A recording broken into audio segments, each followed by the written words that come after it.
हरेकृष्ण दास advocate Baleshwar. आज ये जो शारदीय अभिनंदन बालेश्वरवासी को जनाऊँगी। बालेश्वरवासी होचंती शांतिपूर्ण प्रक्रियार कर्णधार एवं सबुबले आमर बालेश्वर रे भाईचारा रही आसी। शारदीय समय समस्ते भाईचारा रक्षा करती।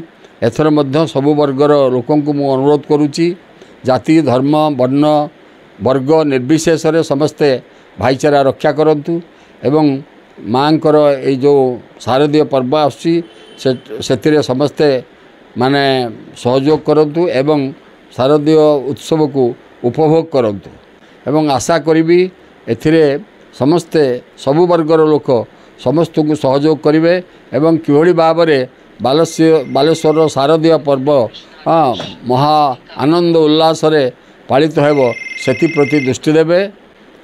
आशा करी जे मोर तो सबु बड़े मु कहे जे ईश्वर टीवी गोटे होची जे कौनसी पक्षपाती निए नाही एवं ईश्वर टीवी को धन्यवाद दूची जे सबु बड़े से समाजर शांति श्रृंखला रक्षा करने भाईचारा रक्षा करने सबु बड़े चेष्टित एवं एथि सहित मु बालेश्वरवासी को धन्यवाद दूची किभली भाव में से एथर शारदीय पर्व को उपभोग करेंगे एवं निज भितर भाईचारा सृष्टि करेंगे।